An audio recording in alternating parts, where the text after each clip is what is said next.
بسم الله الرحمن الرحيم. السلام عليكم ورحمة الله وبركاته.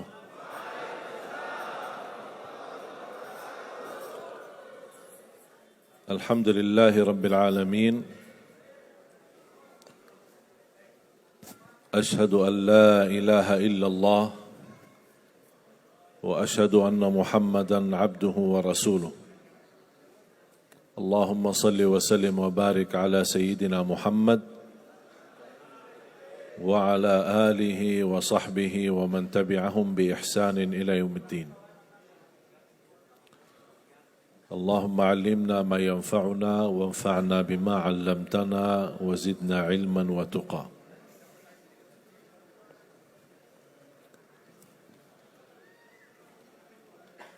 Alhamdulillah, syukurillah.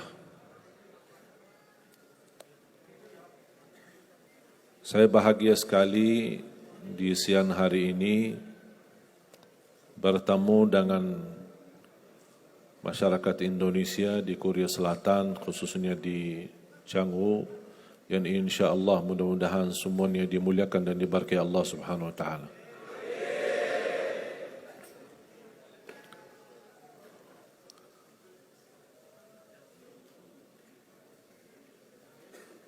Tambah saya berbangga dan bahagia ketika menerima informasi perjuangan masyarakat Muslim Indonesia selama berada di Korea ini, Korea Selatan, sampai alhamdulillah memiliki lebih dari 50 masjid dan musalla. Dan itu menunjukkan tanda betapa luar biasa perjuangan anda sekalian. Semoga insya-Allah semuanya menjadi amal salih yang diterima di sisi Allah Subhanahu wa taala. Dan itulah yang akan menjadi bermanfaat.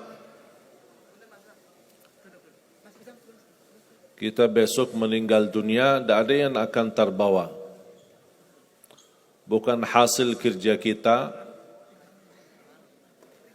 bukan cerita-cerita selama kita bekerja atau belajar di luar negeri, tapi yang akan terbawa di akhirat adalah masjid yang kita bangun, musalla yang kita berjuangkan. Pertemuan majlis ilmu seperti ini, itu yang merupakan pahala bagi kita semua. Menghadiri acara seperti ini tidak mudah. Saya percaya tidak mudah. Ada yang jauh-jauh berjalanan, dan saya bisa merasakan perjalanan yang cukup jauh. Karena saya juga datang berjalanan jauh. Dari Madinah ke Abu Dhabi, mengisi acara sebentar di Abu Dhabi, lanjut lagi ke Jakarta, hanya beda 3 jam, terus lanjut lagi ke Korea, dan nasib dan giliran saya, semua pesawat full, semua kereta full, dan semua bis full, mau tidak mau pakai mobil, taksi, dari Seoul kemari, hampir 7 jam.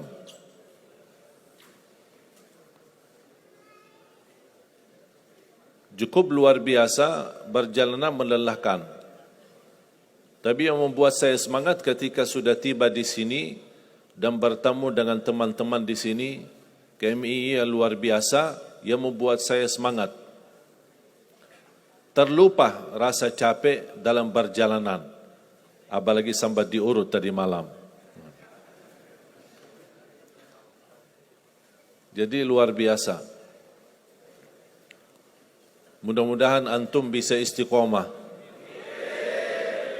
Allah lebih senang amalan hamba sedikit tetapi istiqomah daripada banyak tapi terputus. Luar biasa. Saya bukan hanya bangga bisa hadir di depan anda sekalian, tapi alhamdulillah saya merasa bangga karena bisa dan karunia Allah Subhanahu wa taala menjadi warga negara Indonesia. Kalau orang sekarang bertanya saya dari mana, saya selalu jawab dari Indonesia. Malah orang tidak percaya, Indonesia ya? Ya Indonesia, cuman mancung, itu aja. Banyak orang tidak percaya. Saya berapa kali pas pulang ke Madinah,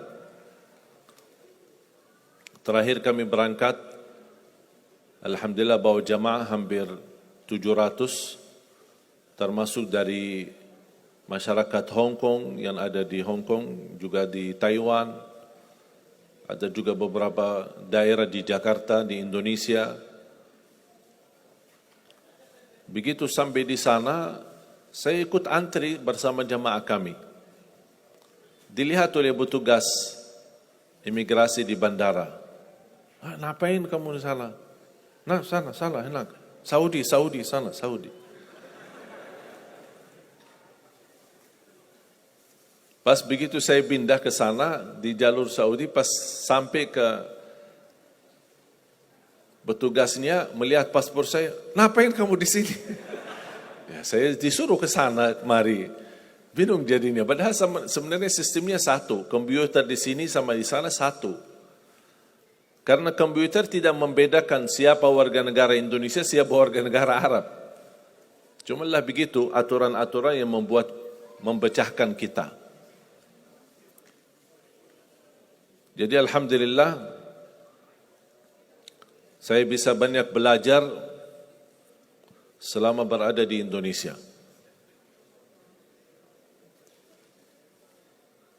Sudah alhamdulillah sudah memasuk 9 tahun atau sudah 9 tahun memasuki tahun yang ke-10 saya berada di Indonesia mulai dari 2008. Mohon maaf tidak pernah membayangkan atau menjadi cita-cita saya untuk tinggal di Indonesia. Tidak pernah. Dan dalam kesempatan ini, karena tema yang diminta adalah sukses dunia akhirat. Selama saya di Indonesia, itu yang saya ambil pelajaran, kita orang Indonesia selalu harus dunia. Tidak ada akhirat sendiri. Dunia dan mau kaya di dunia kaya, selamat di dunia selamat. Jadi dunia itu harus dibawa. Kalau udah bahasanya akhirat, pasti orang bertanya, terus dunia kita gimana?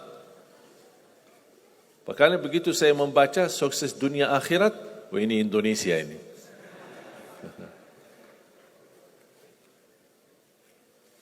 Bahkan hampir setiap ibadah kita pasti yang dikejar dunia. Saya sudah dakwah sebelum di Indonesia, di mana-mana, tapi baru pertama kali pas saya di Indonesia diminta amalan, gimana supaya dapat amalan mudah kerja. Dapat amalan mudah urusan, dapat amalan lancar rezeki, dapat amalan. Jadi ujung-ujungnya semua untuk urus dunia. Makanya saya buatkan satu buku, habis saya sudah fahami dan belajari karakter orang Indonesia. Orang Indonesia dah mau yang ribet-ribet. Mau yang mudah, yang enak dan masuk surga. Betul?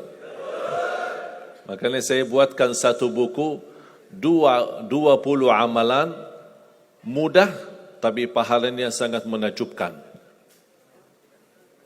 Mudah diingat, mudah dihafal, mudah diamalkan, tapi pahalanya sangat luar biasa. Bapak Ibu jamaah sekalian, kalau benar-benar ingin Anda sukses dunia akhirat, harus kita percaya sepenuhnya takdir. Kuncinya di situ. Percaya sepenuhnya takdir. Takdir itu menjadi salah satu rukun iman. Rukun iman ada berapa? 6. Rukun Islam? 5. Salat berapa waktu? Hah? 5 atau 4? Yakin 5? Soalnya benar tak salat subuh? Hah?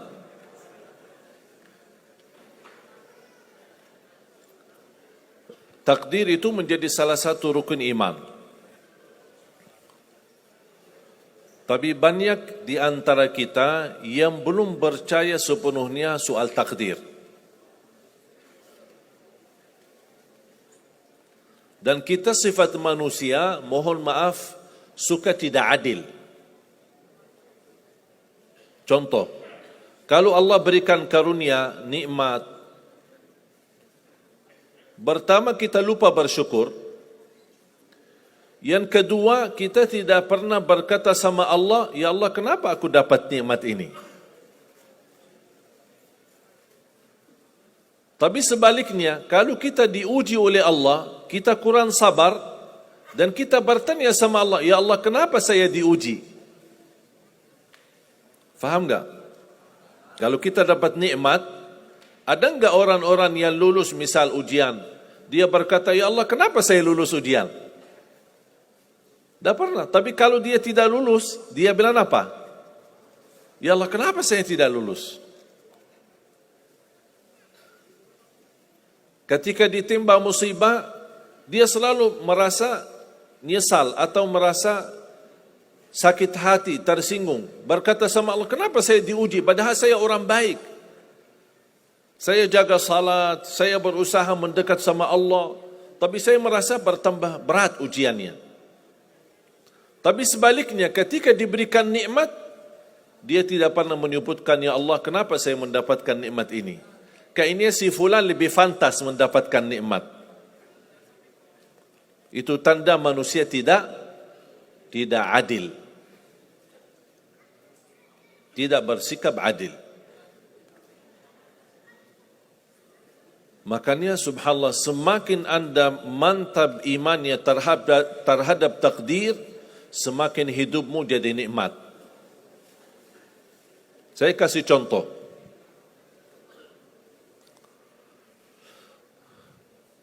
Tidak ada persoalan masalah takdir baik. Itu bukan masalah bagi kita. Justru kita bertambah senang kalau kita mendapatkan takdir yang baik. Tapi yang menjadi persoalan bermasalah bagi kita adalah takdir buruk. Ketika ditimpa musibah, ketika ada ujian, ada sakit, kesulitan, penghasilan yang tidak mencukupi, dan banyak masalah keluarga, masalah rezeki, masalah sama majikan, masalah di kerjaan, itu yang membuat banyak beban fikiran.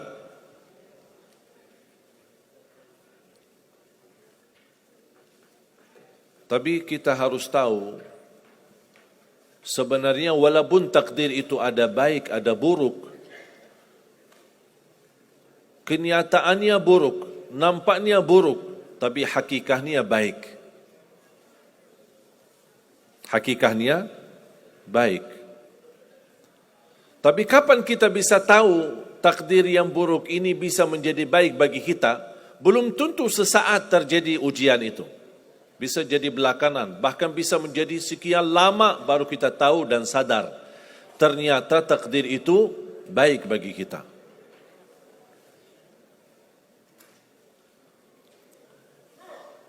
Saya kasih contoh. Melalui cerita. Saya buatkan satu cerita, ingin memberikan pesan kepada orang muslim, orang beriman, betapa besar karunia Allah dan pertolongan Allah melalui takdir. Ada seorang berdoa, dan saya yakin anda semua berdoa. Setiap berkesempatan, setiap salat, setiap sujud atau tahajud, duha, pasti anda semua berdoa. Ada yang diinginkan, ada yang hajat-hajat yang belum terkabul, belum tercapai. Bertemu orang salih, bertemu ulama, bertemu habib, minta didoakan, tolong doakan, semoga lancar urusan saya, semoga dapat jodoh, semoga insya Allah dapat keturunan, Semoga hasil dan rezeki yang saya dapatkan menjadi berkah dan bermanfaat bagi saya dan keluarga. Ada orang berdoa kepada Allah Subhanahu wa taala. Mohon jamaah sekalian dengar cerita ini baik-baik. Karena ada pesan hikmah yang kita bisa ambil.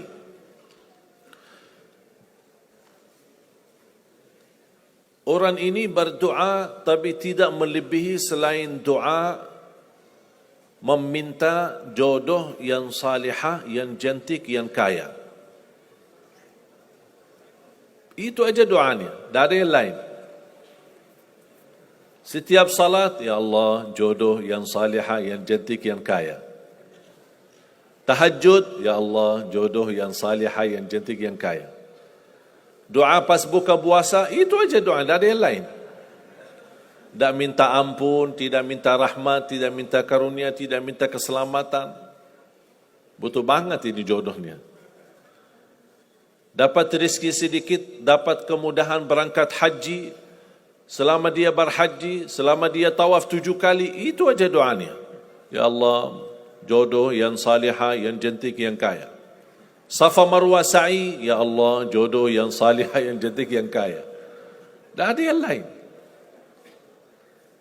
Ketika satu malam dia sudah di tengah air, berjalan malam hari santai-santai di kampung sambil membayangkan jodohnya,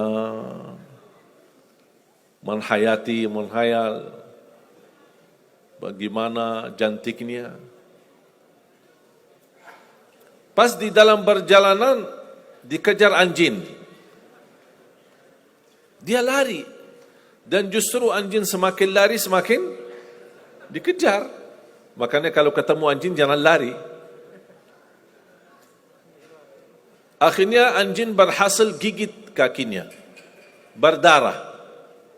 Datang mobil ambulan dibawa ke rumah sakit. Di dalam mobil ambulan dia merasa menghadapi ujian. Dan dia berkata, ya Allah, selama ini saya berdoa minta jodoh yang salihah, yang cantik, yang kaya, masa dikirimkan anjing? Dia belum tahu ada apa. Dan ini yang sering kita lakukan, terlalu cepat respon dan berkata yang tidak baik ketika kita diuji oleh Allah. Sedangkan kita belum tahu apa yang akan terjadi sesudah itu.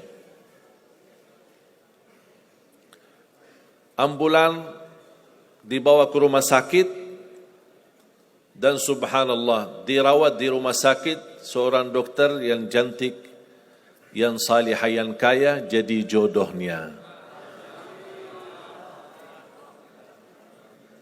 Ada hikmah enggak digigit anjing? Buruk enggak kejadian itu? Buruk, digigit anjing pasti buruk. Tapi ternyata di dalam keburukan Allah menyediakan sesuatu kebahagiaan, sesuatu kebaikan, tapi kita belum tahu. Ternyata Allah sudah kabulkan doanya. Allah sudah kabul. Cuman kadang-kadang proses menabulkan doa itu ada di antara doa kita yang memang prosesnya lewat takdir buruk. Allah sudah kabul. Kata Allah, aku sudah kasih. Tapi tunggu. Seperti ini orang, doanya terus, ya Allah, jodoh yang salih, yang cantik, yang kaya, jodoh yang salih, yang cantik, yang kaya. Allah sudah kabulkan doanya, tapi jodohnya ada di rumah sakit. Berarti harus sakit dulu. Gimana cara sakit dulu? Allah punya bermacam cara, berbagai macam cara. Bisa sakit, tiba-tiba sakit, bisa apa saja alasannya. Di antaranya tentara Allah yang ada di bumi, semua yang bernyawa makhluk Allah, patuh dan taat kepada Allah Subhanahu wa taala. Di antaranya anjing. Allah perintahkan gigit si fulan biar ketemu jodohnya di rumah sakit. Jalanin tugas. Memang kita menyesal ketika terjadi kecelakaan. Tapi kita tidak tahu apa hikmah di belakang kecelakaan itu. Dan sering saya bilang sama jamaah, mudah-mudahan Allah kabulkan semua hajat-hajatmu. Walaupun digigit, mau enggak digigit anjing dulu?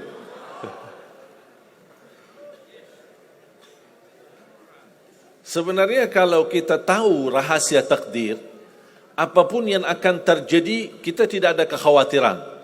Karena kita tahu sesudah ujian ini pasti ada sesuatu kebaikan. Dan yakini Bapak Ibu, Allah Subhanahu wa taala Maha baik. Allah tidak senang menyusahkan hambanya. Tapi kadang-kadang proses untuk menuju kebaikan ada kesulitan dan tantangan. Seperti cerita seorang bapa yang bercita-cita untuk berhaji. Saya bertemu seorang jamaah, usia sudah mungkin 80-an, 80 tahun lebih. Saya pas bertemu diceritakan ini marbot masjid, ahli masjid. Saya berdialog, bertahun-tahun Masya Allah, kerjaannya hanya lap-lap masjid, bersihkan masjid, jaga masjid. Saya berkata sama beliau, Pak, apa yang Bapak inginkan? Tahu enggak jawabannya apa? Saya ingin haji. Tapi saya orang tidak mampu. Doakan mudah-mudahan saya bisa haji. Saya bilang insya-Allah Pak, kalau soal haji, soal umrah itu tidak tergantung dengan kemampuan. Ada orang yang tidak punya uang sama sekali tapi dapat dipanggil bisa haji. Karena haji dan umrah itu hadiah dan panggilan Allah Subhanahu wa taala bagi hambanya. Bahkan justru ada orang yang banyak hartanya tapi tidak tertutup hatinya untuk ke tanah suci. Boleh kita bercita-cita, berkeinginan ke tanah suci, tapi jangan digantungkan persoalan ini masalah kemampuan. Nanti kalau saya ada uang, saya mau haji dan umrah. Belum tentu saat sudah ada uang, belum tentu haji dan umrah. Kalau belum dipanggil oleh Allah Subhanahu wa taala. Saya berkata sama beliau, Bapak kalau sudah saatnya dipanggil oleh Allah, pasti Bapak akan berhaji. Tiba-tiba saya menerima telefon dari anak beliau. Habis saya ketemu kira-kira beberapa bulan, saya terima telefon menyampaikan bapaknya kecelakaan. Kok gimana kecelakaan? Apa ceritanya? Dia bilang habis keluar dari masjid, pulang malam hari, nampaknya ada mobil, pas ayahnya lagi seberang jalan, ada mobil tidak memperhatikan, kemudian tabrak. Alhamdulillah tidak terlalu parah, cuman perlu dirawat di rumah sakit sedikit, sebentar. Saya ke sana, pergi. Rumah sakitnya di mana? Dikasih tahu alamatnya. Saya datang kunjung silaturahim. Pas beliau bertemu dengan saya, nangis dan pingin peluk saya. Dan terus saya tanya gimana? Kata beliau, ada cerita yang istimewa terjadi sama saya.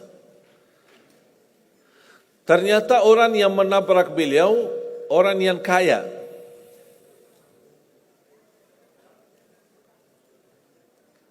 Habis itu orang yang kaya minta maaf sama si bapak ini. Mohon maaf Pak Haji, mohon maaf Pak Haji. Beliau tambah nangis. Orang kaya bingung, ya kenapa sih setiap mohon maaf malah nangis dia. Ditanya kenapa Pak nangis, sakit? Tidak, karena bapak dari tadi bilang Pak Haji, sedangkan saya belum haji.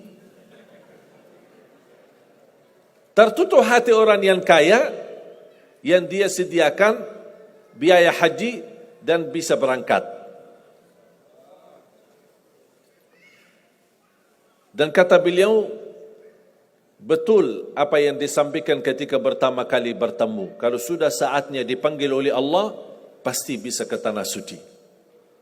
Walaupun ditabrak mobil. Berarti intinya apa?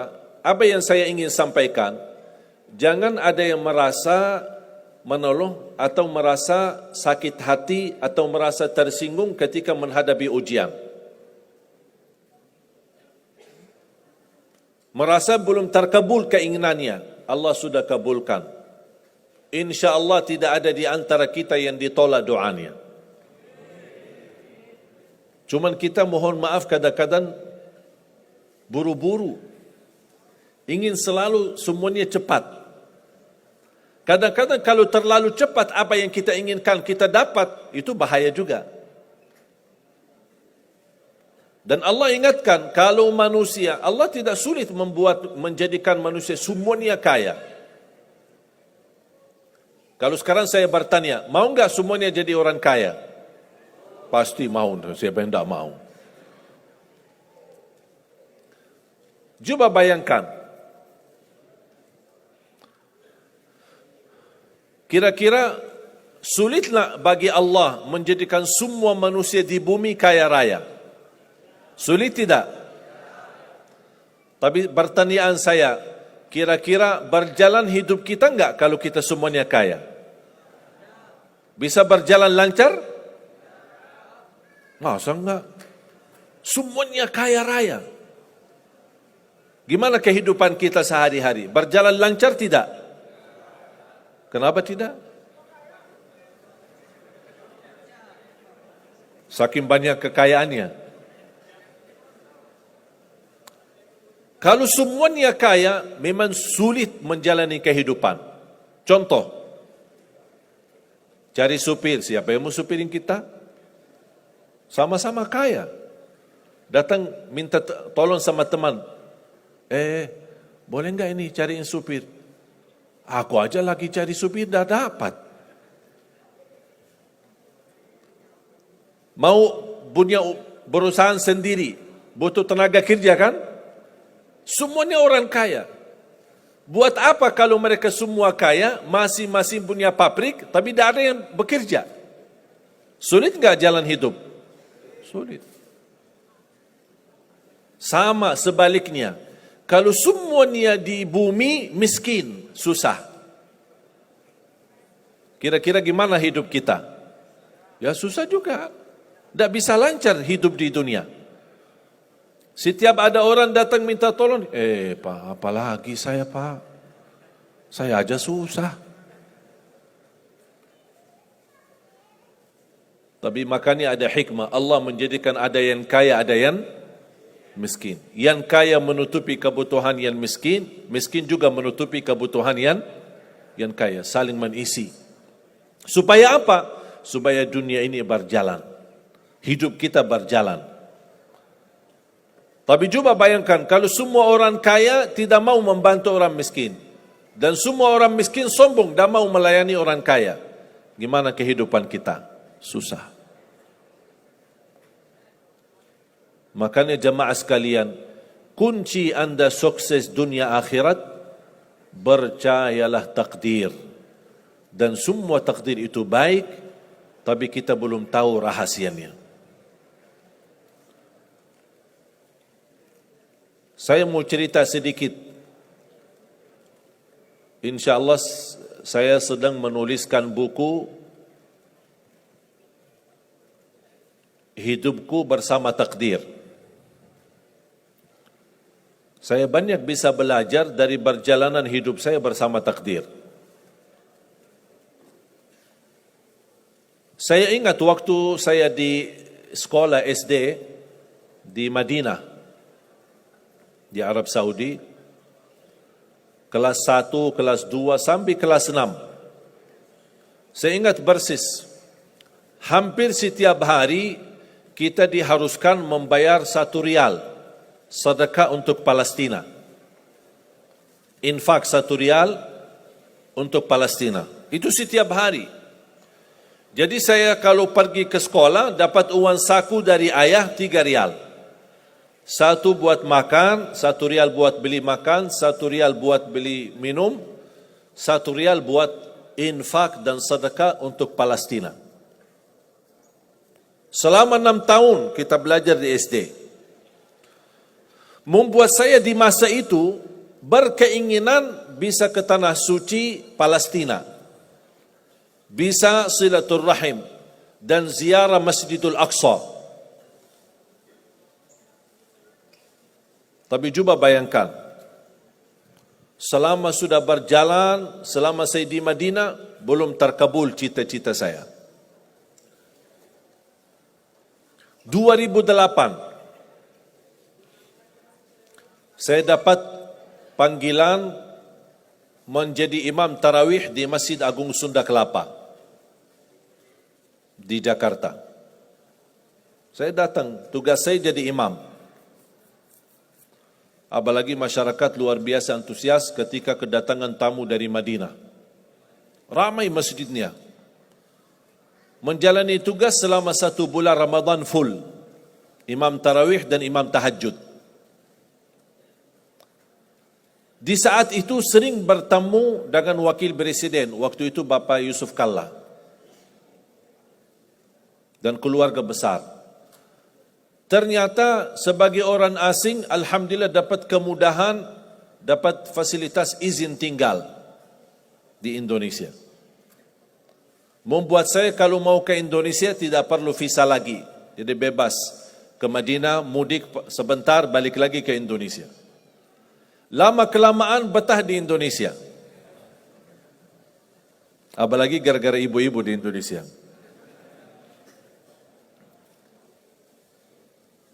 Subhanallah, tidak bisa membayangkan kalau ada orang bertanya sama saya, milih Madinah atau Indonesia, kira-kira saya jawab apa?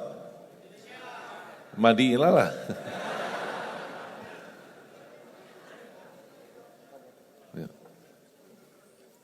Madinah tanah suci. Salat di Masjid Nabawi 1000 kali lipat dibanding salat di Masjid Istiqlal. 1000 kali lipat. Salat di Masjidul Haram 100.000 kali lipat.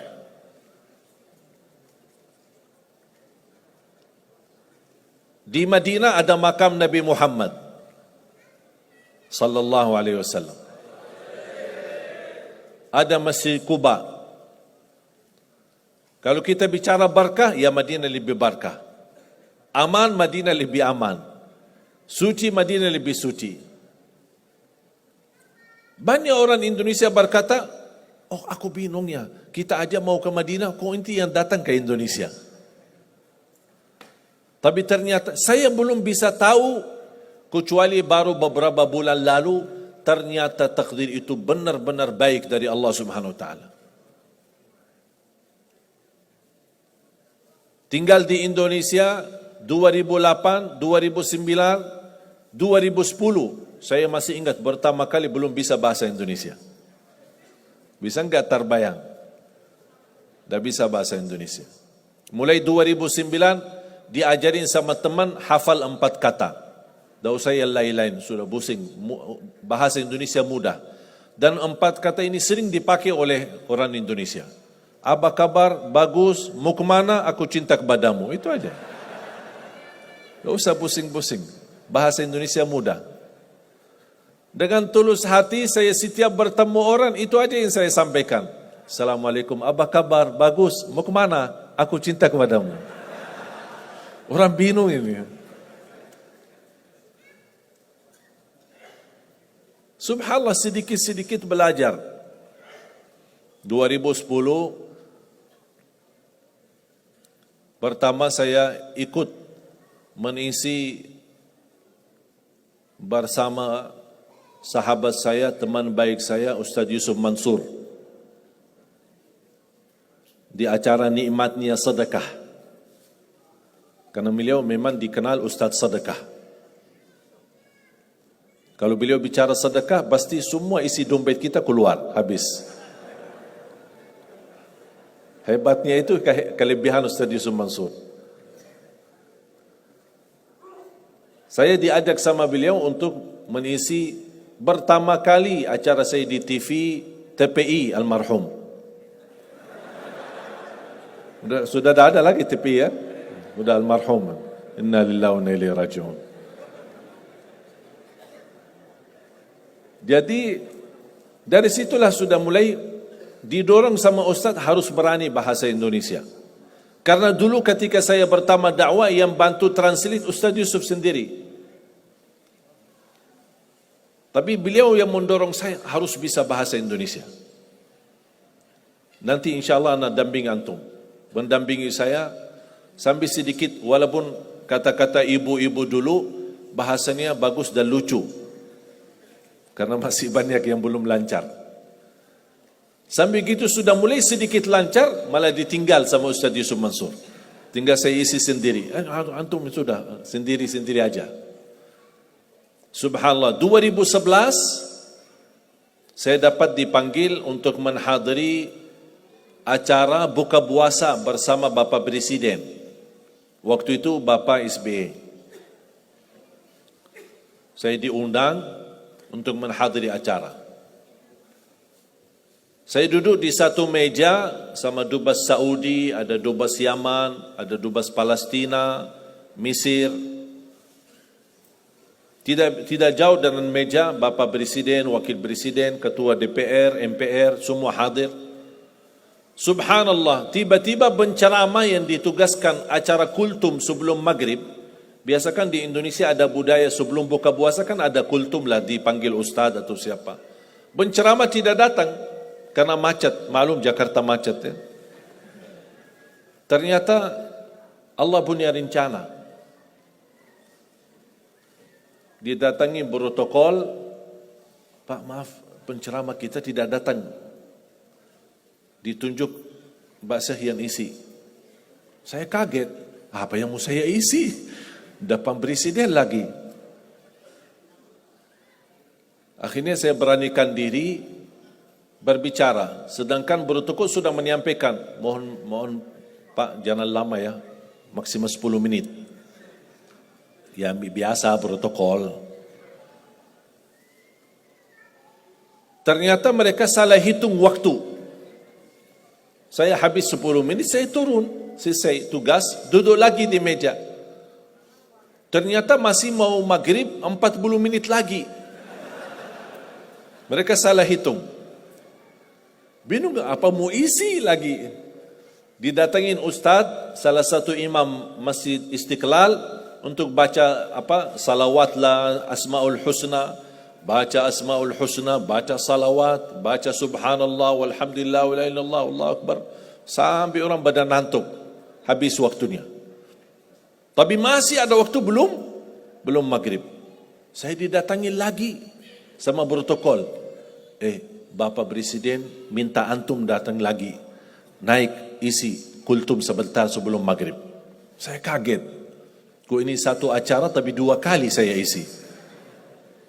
Saya naik panggung.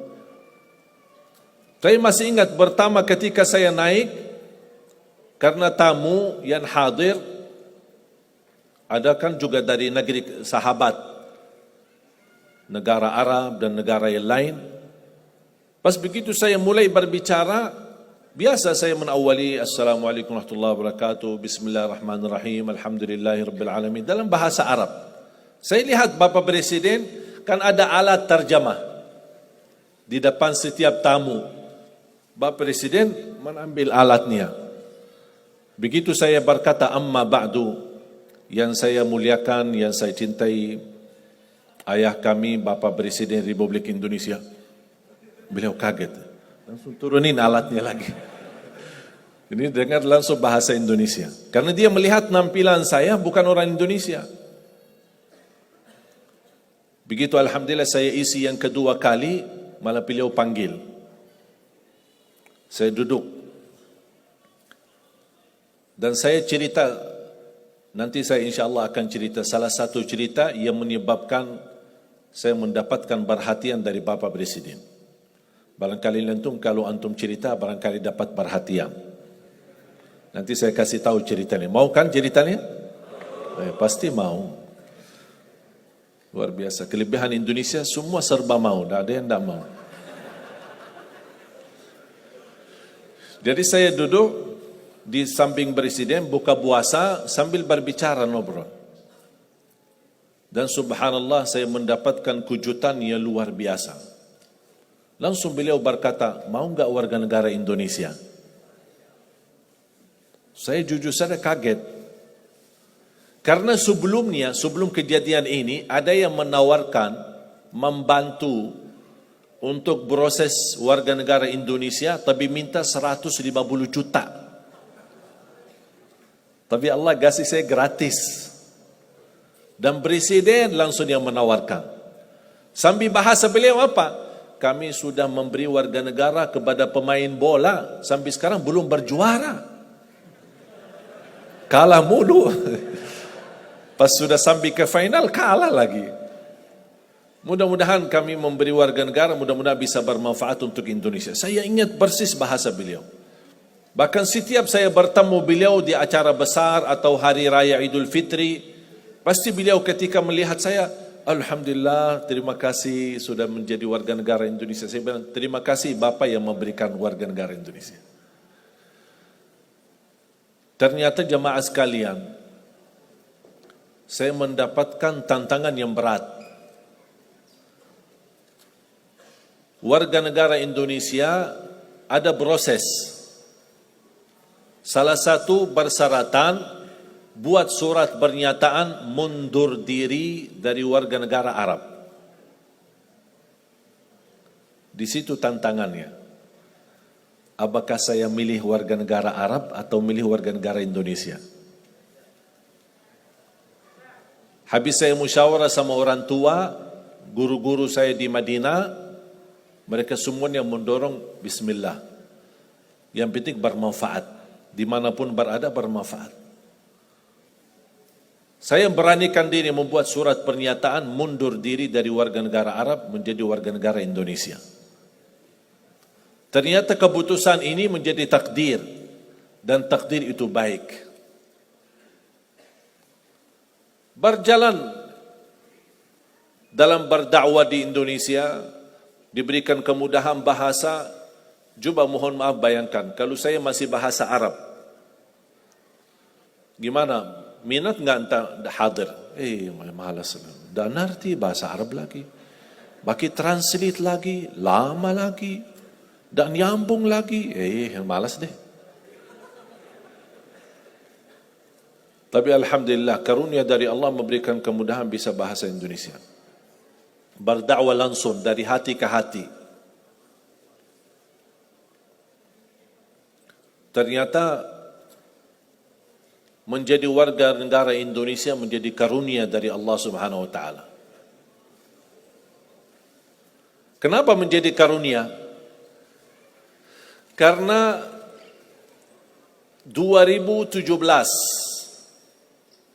saya mengundang seorang imam besar dari Palestina, imam besar Masjidul Aqsa. Kami undang kemari datang ke Indonesia. Isi bersama-sama di Damai Indonesiaku TV One. TV One, eman, beda. Bersama-sama isi. Beliau begitu bertemu dengan saya, beliau terkejut. Pakaian Arab, wajah Arab, tapi bahasa-bahasanya Indonesia. Lancar lagi bahasa Arab. Beliau mendapatkan perhatian bersama beliau. Di mana beliau pergi, saya mendampingi beliau. Allah buka hatinya, beliau undang saya datang ke Palestina.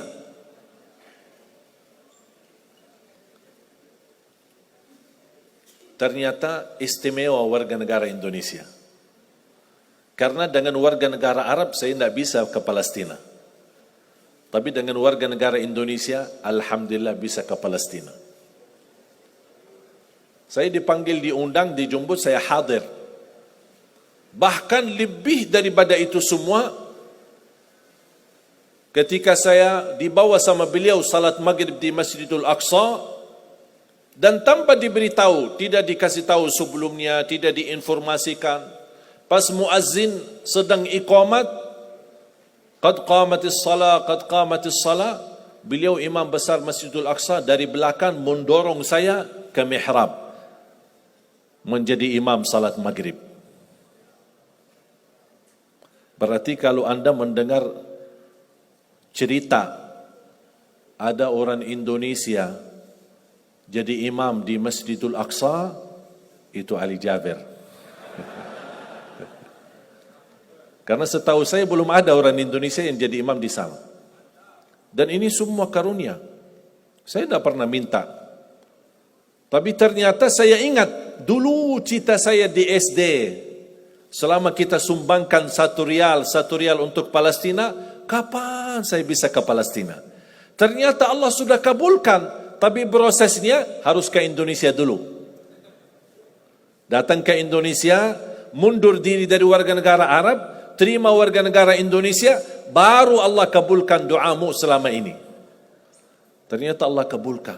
Walaupun cukup lama ditunggu, tapi ternyata semua apa yang Allah berikan itu luar biasa baik. Lebih daripada itu, saya menemukan sejarah keluarga. Ternyata baru saya tahu kakek saya lahir Indonesia. Lahiran mana? Lombok. Siapa yang dari Lombok? Angkat tangan dari Lombok. Lumayan. 1, 2, 3, 4. Lahir dari Lombok. Jangankan kakek, ayah dari kakek kelahiran Lombok. Bahkan beliau dibunuh oleh penjajah Belanda dan dimakamkan di Ampenan. Habis beliau dibunuh dan dimakamkan, anaknya yang namanya kakek, anaknya pindah atau berhijrah ke Hadramaut. Dari Hadramaut ke hijrah lagi ke Madinah. Nikah di Madinah dan dapat keturunan, dapat ibu saya. Dan kakek saya meninggal dan dimakamkan di Madinah. Ibu saya nikah, dapatlah saya. Berarti silsilahnya darah saya lewat ibu kembali ke Indonesia. Makanya saya kaget pas kemarin di rumah sakit, pas cek darah, dokternya kaget. Oh, kok darahnya merah putih, subhanallah.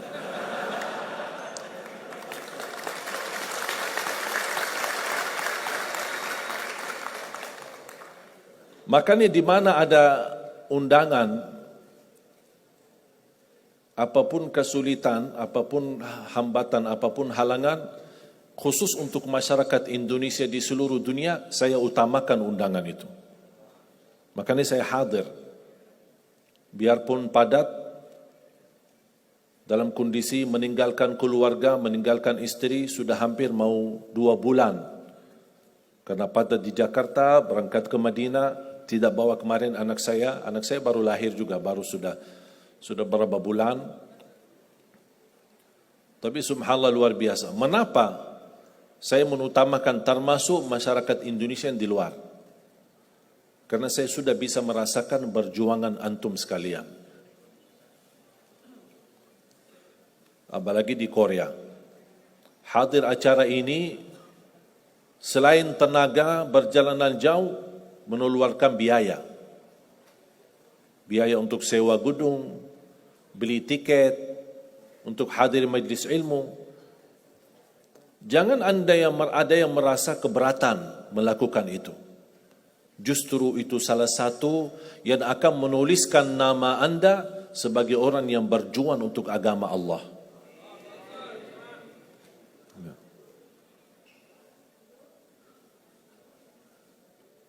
Diberikan tanda kuda sudah habis ini.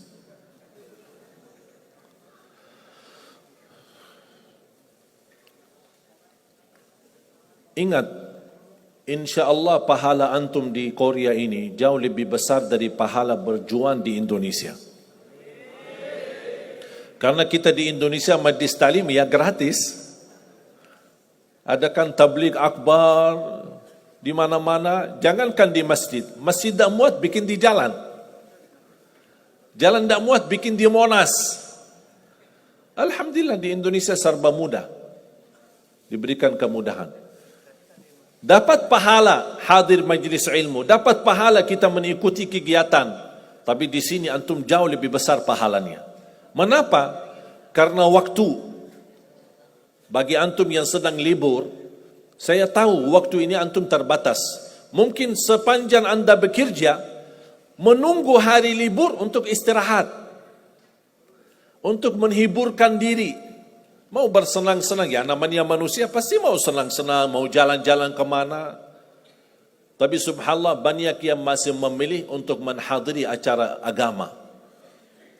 Biarpun jalan-jalan hanya sebentar, istirahat pun sebentar. Hari libur yang semestinya buat diri kita, tapi justru kita kurbankan untuk agama kita. Dan di situ anda punya kelebihan dibanding masyarakat di Indonesia. Punya kelebihannya, pahala di sisi Allah akan lebih besar. Belum lagi perjalanan jauh, belum lagi infak yang antum sediakan. Dan ingat, wallahi itu tidak sia-sia di sisi Allah. Yang penting niat. Yang penting niat. Karena apa yang anda bagikan, apa yang anda infakkan, insya Allah itu menjadi pahala buat anda. Bahkan insya Allah menjadi sedekah jariah, tidak terputus pahalanya sampai hari kiamat. Apalagi memperjuangkan sampai saya mendengar 57 masjid dan musalla di di Korea. Dan semuanya, saya fikir awal, pikiran saya 57 masjid itu punya semua orang Islam dari negara manapun asal mereka. Ternyata tidak, 57 masjid itu perjuangan warga Indonesia.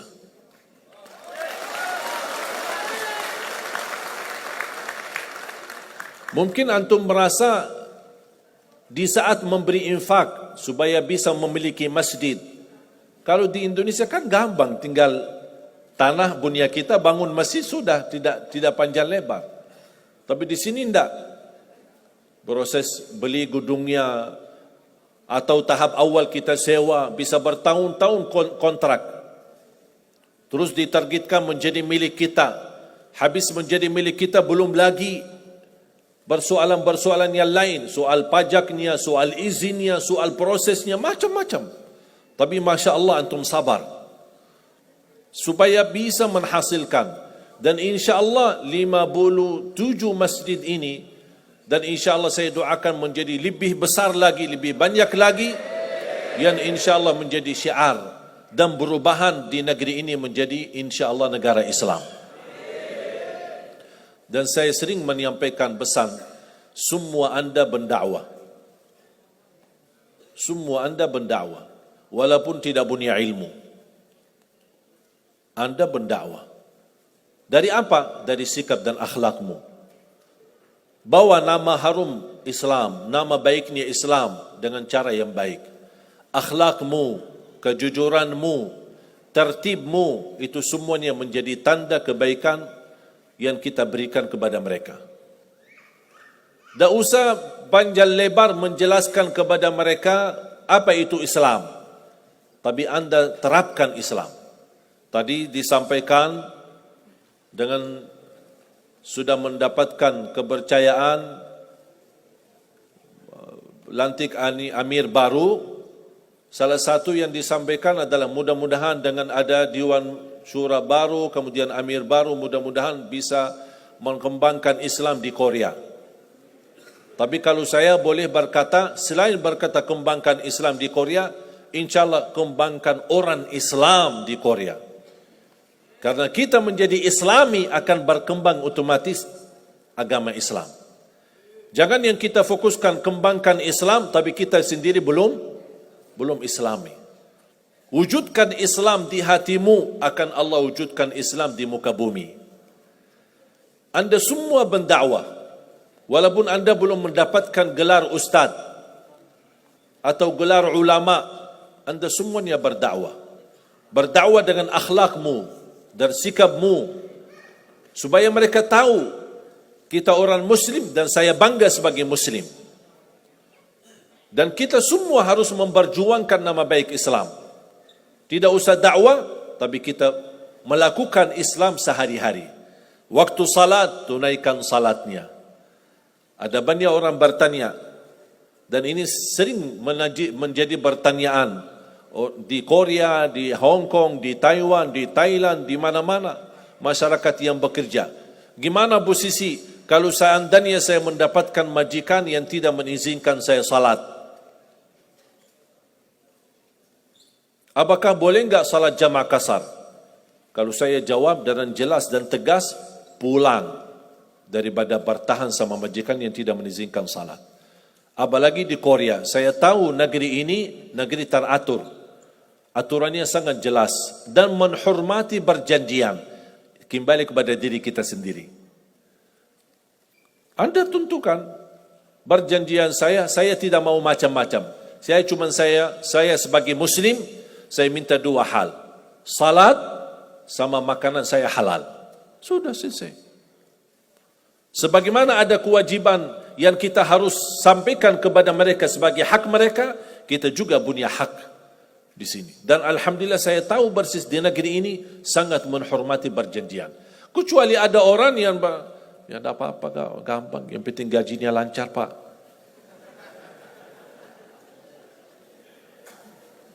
Harus mereka tahu kita orang batu agama. Kalau ada orang pas apalagi bulan Ramadan, kita bekerja tapi sambil menjaga puasa. Ditanya, apa ini agama melarang kamu makan? Islam bukan melarang saya makan, tapi saya patuhi agama saya. Saya orang taat agama saya. Supaya mereka tahu agama kita itu mahal. Agama itu kita punya agama berharga. Saya berani kurbankan nyawa saya, darah saya demi agama saya. Dan kita membawa cara yang baik seperti ini, insya Allah menjadi dakwah buat kita. Dan mulai dari niat, saya mohon mulai hari ini, Anda semua niat. Nawaitu apa? Insya Allah sebelum saya pulang ke Indonesia, saya niat Islamkan satu orang Korea. Coba masing-masing ini berapa banyak. Kalau masing-masing berhasil Islamkan satu orang, insya Allah tidak lama Korea menjadi negara Islam. Ada orang bertanya bingung, caranya gimana? Tidak usah fikirkan caranya. Nawaitu aja, Allah akan berikan perjalanan. Allah akan berikan kemudahan cara yang baik. Nawaitu, saya insya Allah tidak mau pulang ke Indonesia. Ya Allah nawaitu, bukan nazar. Bukan nazar, ya, niat. Allah tahu, karena semua pahala tergantung niat. Niatkan apa? Insya Allah sebelum saya pulang, insya Allah niat saya berhasil menislamkan satu orang. Masing-masing punya tugas satu orang. Caranya, biar Allah yang tunjukkan caranya. Kita hanya terapkan Islam, tunjukkan Islam, amalkan Islam sehari-hari, insya Allah mereka akan tertarik kepada Islam. Karena Islam itu luar biasa sempurna. Dan tidak pernah membuat orang bingung, justru membuat orang tenang dan membuat orang lebih menyukai dan bisa menghidup bahagia dan selamat. Ketika kita nanti besok pulang ke Indonesia atau kita dipanggil oleh Allah dan kita meninggal dunia, selama kita sudah meninggal dunia, Allah Subhanahu wa taala masih salurkan pahala-pahala di sisi dan di buku amal. Kenapa? Karena orang itu sudah masuk Islam. Kemudian segala amal kebaikannya Allah salurkan untuk kita. Itu yang disebutkan sedekah jariah yang tidak terputus pahalanya sampai hari kiamat. Ada orang berkata, mohon maaf aku tidak bisa, tidak ngerti. Alhamdulillah ada banyak cara menjadi pendakwah. Anda tidak bisa, tapi Allah Subhanahu wa taala menyediakan orang-orang yang ikhlas, fokus untuk mendakwahi mereka. Dengan adanya masjid, adanya Islamic Center, adanya musalla, mungkin kita tidak bisa berdakwah, tapi kita bisa berinfak. Ya Allah, mudah-mudahan infak saya ini yang sedikit, mudah-mudahan insya Allah bisa menjadi bermanfaat untuk Korea. Saya besok pulang, insya Allah masjid ini berkembang, masjid ini menjadi makmur, masjid ini menjadi cahaya buat Islam di Korea. Allah berikan pahala yang tidak terputus sampai hari kiamat. Berarti semuanya bisa, tidak ada yang tidak bisa. Apalagi dalam hal infak, saya selalu berkata, lebih baik banyak ikhlas daripada sedikit tidak ikhlas. Setuju? Biasanya apa? Kok ketawa sih? Biasanya apa? Sedikit ikhlas daripada banyak. Itu 2017. Sekarang 2018. Berarti semuanya harus rubah. Termasuk infak lebih baik banyak ikhlas daripada sedikit tidak ikhlas. Karena disitulah keberkahan yang kita dapat. Kalau saya bahas soal sedekah, mungkin sampai besok belum tentu habis. Saking luar biasa besar pahala sedekah itu. Tapi saya kasih satu rahasia. Saya tahu anda insyaAllah semuanya berkenan infak, semuanya suka bersedekah. Apalagi misal hari Jumat kita di masjid. Saya tahu masyarakat Indonesia luar biasa antusias sedekah. Tapi saya minta, saya kasih satu rahasia. InsyaAllah menjadi amalan buat kita semua. Ketika anda bersedekah, jangan lupa disertai dengan doa. Contoh, anda isi sedekah, pasti anda masing-masing punya hajat. Punya hajat. Begitu anda memberi infaknya, memberi sedekahnya, anda berdoa seperti ini. Ya Allah, dengan berkah sedekah ini, kabulkan hajat saya. Dengan berkah sedekah ini, mudahkan untuk bisa melunasi hutang saya. Pasti banyak pusing hutang kan? Atau ibunya lagi sakit. Ya Allah, dengan berkah sedekah ini, sembuhkan ibu saya. Boleh juga nawaitu untuk orang tua yang sudah meninggal. Ya Allah, berkah sedekah ini, sampaikan pahalanya. Aku titipkan pahalanya untuk orang tua. Soal jodoh, boleh. Ya Allah, dengan berkah sedekah ini, temukan dengan jodoh yang baik. Tapi tidak usah sebutkan, ya Allah jodoh aku sama si fulan. Soalnya aku sudah cinta mati sama dia. Tidak usah bahasa begitu sama Allah. Bahasanya minta yang terbaik jodohnya. Kalau dia yang baik buatmu, pasti akan ketemu. Tapi kalau dia tidak baik, akan Allah ganti yang lebih baik. Jadi doa kita, jangan ada yang minta seolah-olah menuntut atau memaksa Allah untuk meminta sesuatu. Ya Allah, kalau aku tidak nikah sama dia, aku bisa bunuh diri ya Allah. Aku tidak mau yang lain. Aduh, ini namanya cinta gila ya. Tapi minta sama Allah apa? Kalau memang wajarlah kalau seorang laki cinta wanita, wanita mencintai laki, itu wajar. Tapi kita minta, ya Allah, kalau memang ini jodoh saya baik bagi saya, ya Allah mudahkan. Tapi jangan minta, karena belum tentu. Kalau Allah kabulkan dan Allah kasih, belum tentu itu baik. Dan banyak nanti insyaAllah cerita di dalam hidupku bersama takdir, di antaranya masalah permohonan doa. Bagaimana cara memohon doa kepada Allah Subhanahu wa taala. Jadi kita boleh minta, tapi jangan minta sesuatu yang seperti ini. Misal, ya Allah, aku mau ini aja. Ya Allah, aku mau ini aja. Ya, seolah-olah tak ada mau yang lain. Tapi minta ya Allah berilah yang terbaik. Berilah yang terbaik jodoh, berilah yang terbaik keturunan, berilah yang terbaik kerja, berilah yang terbaik agama. Apapun minta yang terbaik sama Allah. Biar Allah saja yang memilih. Kalau anda percaya pilihan Allah itu baik. Khususnya kalau boleh mulai hari ini masing-masing punya kotak amal atau tabungan. Buat apa? Namanya sedekah subuh. Namanya sedekah subuh. Apa itu bentuk kotak atau bentuk botolkah atau bentuk tabungankah, terserah. Buat apa ini sedekah subuh? Sedekah yang terbaik waktu subuh. Mengapa waktu subuh itu waktu yang terbaik? Karena setiap habis subuh Allah turunkan malaikat, tugasnya cuma satu, mendoakan orang yang berinfak di subuh hari. Kalau kita ingin dapat doa malaikat, jangan melewatkan sedekah subuh. Sebelum beraktivitas, sebelum anda mulai bekerja, amalan pertama yang anda lakukan adalah sedekah subuh. Isi kotak amalnya. Dan disitulah anda berdoa, ya Allah, dengan berkat sedekah ini, kabulkan cita-cita saya, mudahkan urusan saya. Lagi menghadapi satu masalah, ya Allah, dengan berkat sedekah ini, bukakan hati majikan saya. Apa saja doanya, silahkan. Ini insya Allah dahsyat dan segera dikabul oleh Allah Subhanahu Wa Taala. Dan silahkan coba. Tapi ada satu syarat. Ketika kotak amal sedekah subuh terisi, jangan dibuka lagi.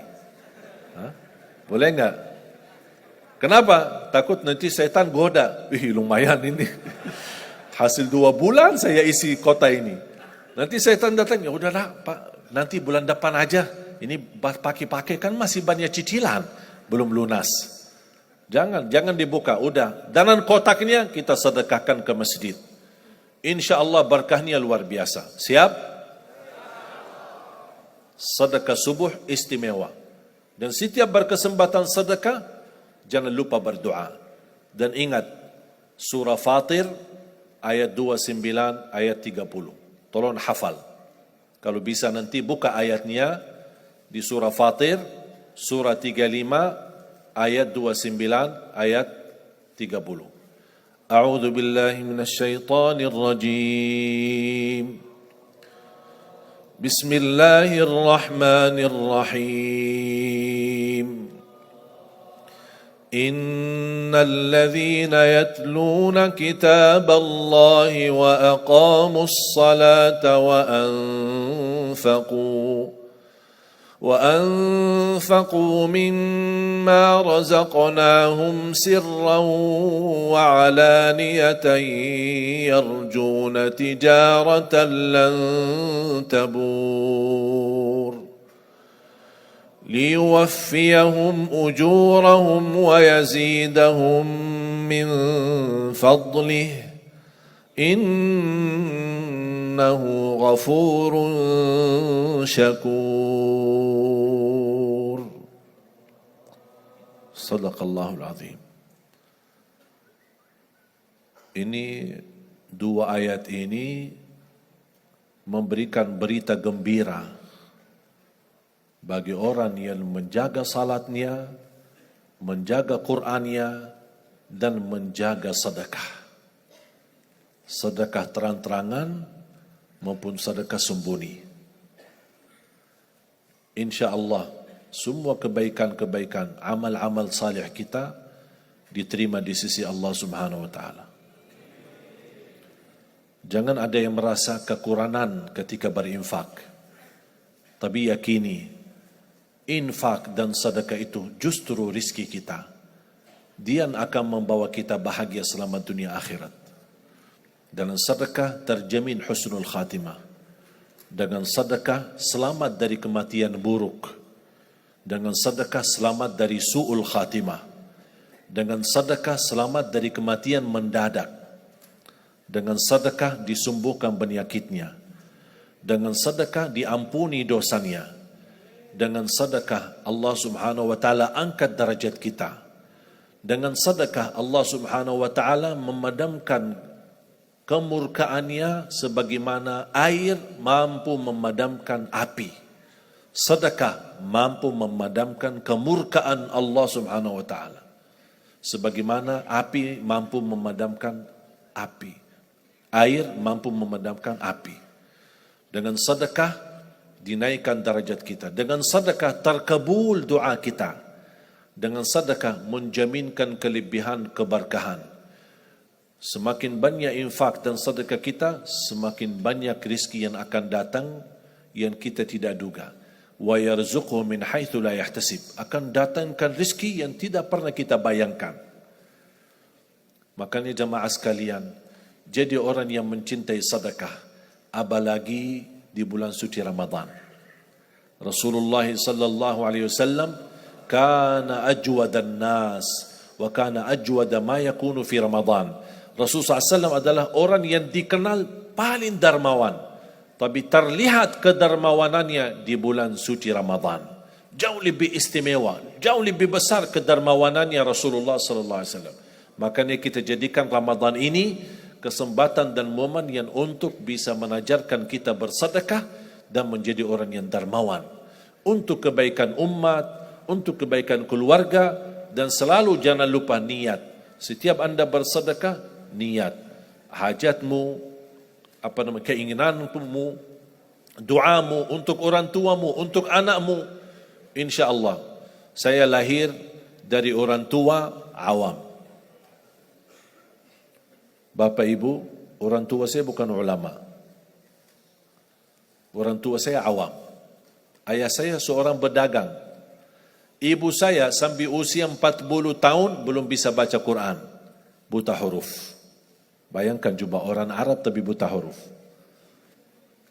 Allah berikan karunia keturunan, alhamdulillah 12. 10 laki, 3 perempuan. 12 timnas.